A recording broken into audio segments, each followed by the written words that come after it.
Hola les meufs, on se retrouve pour la dernière vidéo de 2025. Je suis trop choquée. On va sortir la fameuse phrase qu'on dit tout le temps, mais c'est passé vite. Mais c'est hallucinant, comment on veut à chaque fois se dire ça.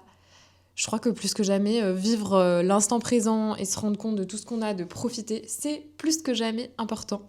Bon, c'était une petite impro de résolution un peu spirituelle, mais aujourd'hui, on se retrouve pour quelque chose de beaucoup plus intéressant qui est ce fameux Reset 2026.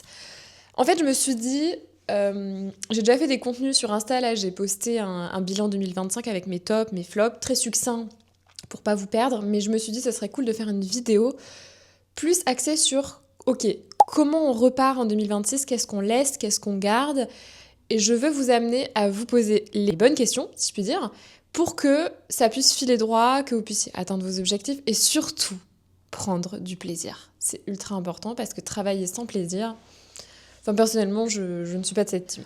Donc le but là pour 2026, ça va être pas forcément de faire plus, mais de faire le tri sur ce qui est réellement utile et qui sert ton business, et à l'inverse, ce qui le vide. Donc dans cette vidéo, j'ai mon ordi là, juste à côté de moi, parce que c'est quelque chose où j'ai structuré la vidéo pour une fois. Je suis plutôt pas mal dans les vidéos spontanées, mais là je me suis dit, je veux faire quelque chose de carré et avoir noté des petites questions qui vont vous aiguiller pour réfléchir à votre business. Dites-vous que si vous notez ce que je vous dis, si vous prenez le temps après la vidéo ou même en faisant pause de répondre à toutes ces questions, vous allez avoir promis des éclairages sur énormément de choses dans votre entreprise. Ok, et ben c'est parti, on commence. Ok, le premier filtre, ça va être le plaisir vs la galère. Le premier filtre que je veux qu'on identifie. Où est-ce que j'ai pris du plaisir cette année? Je vais te donner quelques petits exemples. Un type de client fluide vs un autre qui a été extrêmement énergivore. Est-ce que tu peux te rappeler dans ton année un client qui t'a coûté énormément? Et à l'inverse, le style de collaboration que tu veux réellement. Ok? Et si ça a pêché avec un certain client, pourquoi ça a pêché? Est-ce que tu n'as pas su mettre tes limites? Est-ce que tu as pas su cerner les valeurs au moment de valider une collaboration? Il faut pas être cupide et simplement orienté argent. Si tu sens que la personne va être extrêmement demandeuse dans le harcèlement, est-ce que tu crois que ça vaut le coup de valider une collaboration? Je pense qu'au final, tu perds plus d'argent que tu n'en gagnes. On laisse partir les 1 pour des clients bien plus sympas. Voilà. Ensuite, est-ce qu'il y a eu un service durant l'année que tu as adoré vendre? C'est quoi ton service préféré et un que tu repousses toujours? Un où tu te dis, j'ai trop la flemme de faire de la prospection sur ce service-là. Ça va peut-être te faire te rendre compte que ce service, il te plaît pas tant que ça, finalement. Donc, est-ce que ça vaut le coup de le garder? Et ensuite, un format de contenu qui a beaucoup plu et qui non seulement a plu, mais t'a porté, t'a animé quand tu l'as fait. Est-ce que c'est des posts où tu te confies sur ton histoire, ou est-ce que c'est des posts où, entre guillemets, tu reprends un peu ce que tout le monde fait? Voilà, essaye de voir les posts qui t'ont fait le plus kiffer, déroule dans ton feed et dis-toi, ok, ces posts-là, j'ai adoré les faire. Je pense qu'il faut que je les réinsuffle à certains moments dans l'année. On retient cette petite phrase pour ce premier filtre. Ce qui te coûte trop d'énergie finit par te coûter de l'argent. Il n'y a pas à dire. Ok, on passe maintenant à un deuxième filtre, donc en termes de contenu, c'est-à-dire arrêter de remplir l'espace, de remplir le vide. Je m'explique. Question simple. Est-ce que mon contenu mène quelque part? Est-ce qu'il nourrit vraiment mon tunnel de vente ou juste ma visibilité? Est-ce que je poste parce que j'ai une intention ou parce qu'il faut? Déjà, première chose, on ne poste jamais sans intention. Ça n'a pas de sens. Sans intention, sans vision. Voilà. Globalement, est-ce que tes posts, ils mènent quelque part? Est-ce qu'il y a un CTA qui renvoie à ton service derrière? Tout le monde, enfin pas tout le monde, mais énormément de gens oublient de mettre un CTA vers leur service. Alors ok, on peut faire certains contenus où on n'en parle pas. Mais c'est hyper important quand même de renvoyer petit à petit, parce qu'un non-abonné qui arrive, il a besoin de savoir ce que vous faites. On a toujours l'impression de parler à nos abonnés, mais en vérité, non, il faut parler à tout le monde. Donc certains ne vous connaissent pas encore. Donc, est-ce que ton contenu mène quelque part? Est-ce qu'il y a une suite logique aux choses? Est-ce que quand on voit ton contenu, on est capable d'identifier ce que tu fais et d'aller ensuite voir tes services? Moi, ma reco, c'est pas forcément de poster plus, mais c'est de poster avec un message qui soit clair. Alors, je sais que c'est chiant et que on l'entend partout et que ça emmerde le monde, mais franchement, si tu postes vraiment comme ça, je pense qu'en plus, mais je parle beaucoup d'intuition aussi sur mon compte, mais suivez votre intuition. Souvent, quand on poste un truc, on est en mode ouais, nul. Et ben, si c'est nul, enfin, si tu ressens que c'est nul, ça va probablement être une chiasse. Voilà. Donc voilà, et répéter plutôt que de se réinventer sans cesse. Ça, c'est autre chose. En fait, c'est un truc que je me suis aperçue. Je fais que gigoter, c'est terrible. C'est que parfois, on veut toujours réinventer la roue. Ça vient beaucoup de l'ego. On a l'impression qu'il faut toujours faire un truc de nouveau, apporter un truc différent des autres. Pas forcément. Il y a beaucoup de réussites d'ailleurs, de business, de personnes qui ont réussi, où en fait, ça a juste été des itérations. On part d'un phénomène de base ou d'un produit de base et on en fait une déclinaison, une itération et tout ça. Donc arrêtez de vouloir réinventer la roue, restez humble, juste regardez ce qui fonctionne dans vos contenus et répétez-les avec un autre angle, un autre sujet qui va parler, par exemple, je sais pas si vous voulez mettre en avant le service site web, et ben reprenez un contenu qui a bien marché, mais simplement changez l'angle. La clarté sera toujours supérieure à la cadence, au fait de poster sans arrêt, à la fréquence, ça non. Ok, on arrive à notre fameux tunnel de vente dans ce 3e point, là où beaucoup perdent de temps. En fait, là, il faut que tu te demandes, est-ce que mon tunnel, il est simple et compréhensible? Est-ce que mes prospects savent quoi faire après qu'ils m'aient découvert? Est-ce que je passe trop de temps à expliquer en DM ce qui devrait être clair ailleurs? Et ça m'amène, je me recule un petit peu, à te dire, tu vois, souvent on hésite par exemple à faire un site web. Moi je propose la création de site web, mais les gens me disent ouais mais ça sert à rien, j'ai mon Insta, etc. Mais parfois un feed, tous vos posts se perdent, donc c'est pas très intéressant. Un Linktree, de toute façon, c'est un lien qui amène, vous savez, le petit lien en bio, ça amène vers une page de vente. Donc derrière, il faut qu'il y ait soit un site, soit un système Mio, mais il faut qu'il y ait des landing pages. Sinon, voilà, ça n'a pas de sens. Est-ce que tout ça est clair? Est-ce que on promeut ses services dans les contenus? On arrive dans le Linktree? Est-ce qu'on tombe sur le service facilement? Est-ce qu'une fois qu'on est sur le service, on peut facilement réserver un créneau de rendez-vous sans qu'il y ait 6000 interactions et que ce soit assez obvious, assez simple à repérer? Est-ce qu'une fois qu'on a validé notre rendez-vous, eh ben on a un message de rappel? Est-ce que, par exemple, si c'est un achat d'un produit, est-ce qu'on a une page de remerciement où on peut télécharger le produit? Est-ce qu'on a un mail? Tout le tunnel, en fait, jusqu'à l'achat et jusqu'à l'après-achat même, est-ce que tout ça est clair? Parce que sinon, ça risque pas de fonctionner. Donc voilà, il y a ça. Il y a aussi l'ennemi numéro 1, c'est d'avoir trop d'offres, trop de pages, trop d'options. Et franchement, j'ai de l'empathie pour ça parce que c'est une erreur de débutant. Moi aussi, j'avais beaucoup de services. J'avais de la création de contenu, du coaching, des sites web, ma formation, etc. Alors, j'ai encore des services opérationnels, mais par exemple, j'ai retiré la création de contenu parce que je me suis rendu compte que c'était déjà pas mon service le plus rentable, pas celui que je kiffais le plus ces derniers temps.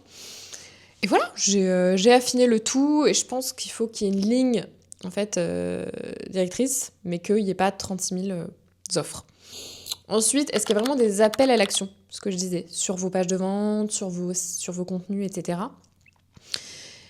Et toutes ces questions-là, en fait, une fois que tu te les poses, tu te dis « Ok, bah ouais, putain, c'est vrai que sur ma page de vente, il manque ça, ça, ça. » Et ça te permettra d'aller faire tes petites modifs, les modifs qu'on repousse tant. Donc, un tunnel flou, ça va te voler du temps sans que tu t'en rendes compte. Et j'aimerais vraiment que tu te poses sur ce sujet-là parce que c'est très, très important pour ton business. Voilà. Alors, 5e point, je crois, nous en sommes au 5e point, ouais. Ça va être de déléguer et d'investir sans culpabiliser et sans que ce soit la mer à boire. Ok, message de la plus haute importance à faire passer. Si tu as juste un peu de budget, pas énormément de budget, juste un peu de budget, ne fais pas tout toute seule. Stop, on arrête. Il faut penser à déléguer. Parce que déléguer, c'est pas juste genre perdre le contrôle et s'adonner à plein de problèmes, on a l'impression que ça va nous coûter du temps, mais non, justement, c'est l'inverse. C'est récupérer du temps et de l'espace mental. Et investir, ce n'est pas une dépense, c'est un levier pour aller plus loin dans son entreprise, pour s'épanouir davantage aussi quand quelque chose qu'on fait nous plaît pas. Il y a forcément des tâches, on n'aime jamais son métier à 100%. D'accord? Ça, je pense que tout le monde peut le dire. Et il y a un pan qui t'emmerde, voilà, et que tu pourrais déléguer à quelqu'un qui kifferait en fait le faire. Donc tu rendrais non seulement, tu rendrais 2 personnes heureuses, toi et le client, enfin et ton prestataire du coup. Donc voilà, exemple, déléguer tout l'aspect technique, l'aspect administratif. Il y a beaucoup d'assistantes, comment on appelle ça là, les assistantes bras droit administratives. Ben ça, c'est trop cool. Si vous avez trop de choses à gérer sur ce plan-là et que ça vous embête, je pense à ça parce que c'est très connu, et ben faites appel à quelqu'un qui vous propose ça. Essayez de trouver un tarif qui vous convienne. Voilà, ça se discute, hein, de toute façon. Tout le monde a un tarif, mais je pense que c'est jamais gravé dans le marbre à 100%. Il faut juste que les deux parties s'y retrouvent. Mais à réfléchir. Voilà. Investir aussi dans un outil qui te fait gagner par exemple 2 heures par semaine. Penser à l'automatisation, plein de choses comme ça. Se faire accompagner pour clarifier, pour plutôt que tourner en rond. Si on... Là, ça nous mine, on n'arrive plus à gérer notre business, peut-être qu'il faut se faire coacher sur comment on se vend sur les réseaux sociaux, en termes de personal branding. Il y a quelque chose qui coince sûrement. Donc il ne faut pas avoir peur de déléguer. Ok, et dernier point, ça va être sur les statistiques et l'argent. Regardez les faits et pas les émotions, parce qu'il n'y a pas que ça. Là, en gros, on observe, on se flagelle pas, juste on observe vraiment ce qui s'est passé cette année au niveau des chiffres. Donc, quels services ont vraiment rapporté de l'argent cette année, t'ont rapporté de l'argent, lesquels t'ont pris énormément de temps pour peu de résultats, quelles offres n'ont tout simplement pas pris malgré l'énergie que tu as mise dedans. Est-ce que tu penses que c'est une question de positionnement, de prix, ou peut-être que tu t'es trompé sur l'intérêt que ça peut avoir pour ton audience? Dans ces cas-là, fais des sondages, des questionnaires pour voir si c'est quelque chose qui les intéresserait. Ou est-ce que tu t'es acharné alors que les chiffres te disaient clairement non? Voilà, tout ça, c'est ce que je veux que tu te demandes. Parce qu'on peut avoir en fait une offre qu'on aime énormément mais qui est très peu achetée. On peut avoir une offre pas hyper sexy à nos yeux mais ultra rentable. C'est-à-dire que moi par exemple, mon Freelance Content Lab, mon produit, je dirais pas, c'est mes 2 templates Notion juste pour resituer, et mes templates Canva, des hooks, des prompts stratégiques, c'est tout un espace un peu Notion et Canva. Et en fait, je me disais, c'est pas le produit le plus sexy, mais ça a été très rentable, par exemple. Donc voilà. Là où en fait, ouais, t'as des services qui ont beaucoup de visibilité, mais peu de conversion. Donc les chiffres ne mentent pas. C'est un message fort que je veux te donner. Les chiffres ne mentent pas, ils t'aident à décider plus vite. Et plus tu fais l'autruche, plus tu vas continuer à faire des services qui, bah, entre guillemets, te plafonnent. Donc réfléchis bien. Voilà pour cette vidéo. Pas besoin d'en faire une vidéo de 30 minutes. Je crois que j'ai dit l'essentiel. L'année 2026, je veux que ce soit l'année des décisions assumées. Juste, voilà, on va pas grandir son business parce qu'on va travailler plus, pas forcément. On va juste le faire grandir en faisant des choix alignés et plus honnêtes finalement. Donc 2026, c'est la simplicité, c'est la clarté, c'est moins de culpabilité et plus de cohérence. Et une petite invitation finale pour cette vidéo, c'est de faire justement ce tri avant janvier. Vraiment, prends le temps. J'espère que sincèrement, cette vidéo, elle va te servir. Écris noir sur blanc ce que tu gardes, ce que tu ajustes, ce que tu laisses. Sois fier de toi. Rappelle-toi, au-delà de ces questions, tout ce que tu as réalisé cette année. Tu es une femme incroyable. Et je pense que si toi, tu te le dis pas assez, j'espère au moins que tes proches te le rappellent inlassablement. Mais voilà, 2026 sera une superbe année. Elle est aussi le reflet de comment on voit les choses. Alors, s'il te plaît, ne sois pas dans la pénombre et sois dans la lumière. Écoute, je suis émue, mais je dois arrêter cette vidéo. Ça aura été, comme je l'ai dit, la dernière de l'année. J'ai trop hâte de vous retrouver en 2026. Et je vais continuer sur cette lancée.